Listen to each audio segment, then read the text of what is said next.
কেমন বড়াই লিখেছেন হাবিবুর রহমান।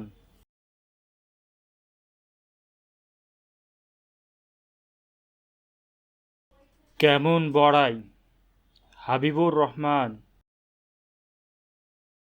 লোকটা শুধু করতো বড়াই, দেখে নিতাম লাগলে লড়াই। উই ঢিপিতে মারতো ঘুষি, চোখ পাকিয়ে জোরসে ঠুসি। বাহু ঠুকে ফুলিয়ে ছাতি, বলতো আসুক বাঘ কি হাতি। আমি কি আর কারেও ডরাই, ভাঙতে পারি লোহার কড়াই। শুনে সব কাঁপতো ডরে, খিল লাগিয়ে থাকতো ঘরে। একদিন এক ভোরের বেলায় ব্যাবাক লোকের ঘুম ভেঙে যায়। ঘর ছেড়ে সব বাইরে এসে বাড়িয়ে গলা দেখল শেষে। ঢিবির পাশে বাঁধের গোড়ায় লোকটা কেবল গড়িয়ে বেড়ায়। ব্যাপার কি ভাই, ব্যাপার কি ভাই, ফিসফিসিয়ে বলল সবাই। লোকটা তখন চেঁচিয়ে জানায়, উই ধরেছে নাকের ডগায়। চলো এবার কিছু শব্দ ও বাক্যাংশের অর্থ জেনে নেই। বড়াই, বড়াই মানে হলো গর্ব করা বা অহংকার করা।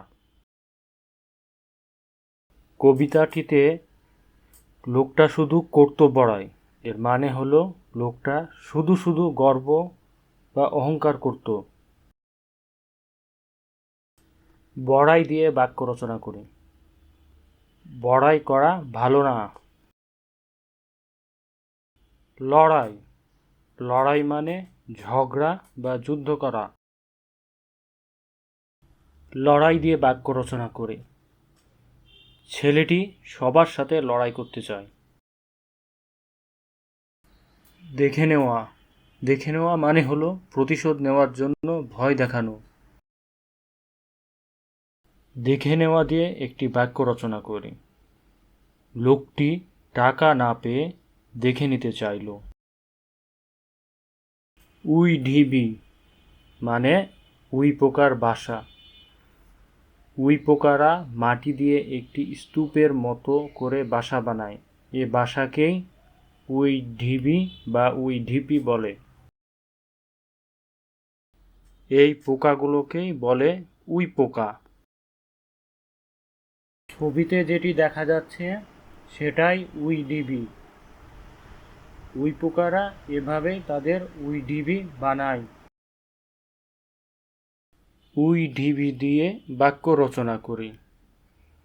উই পোকারা মাটি দিয়ে উই ঢিবি বানায়। চোখ পাকানো, চোখ পাকানো মানে হলো রেগে চোখের তারা বা মণি ঘোরানো। রেগে চোখ ঘোরানোকেও চোখ পাকানো বলে। চোখ পাকানো দিয়ে বাক্য রচনা করি। আমার দিকে অমন চোখ পাকিয়ে তাকিও না, আমি ভয় পাচ্ছি না। ঠুসি মানে কিল বা ঘুষি। জোরসে মানে খুব শক্তিতে বা সজোরে বা তীব্রভাবে আঘাত করা। জোরসে ঠুসি দিয়ে একটি বাক্য রচনা করি। লোকটি উই ঢিপিতে চোখ পাকিয়ে জোরসে ঠুসি মেরে নিজের বীরত্ব দেখাতো।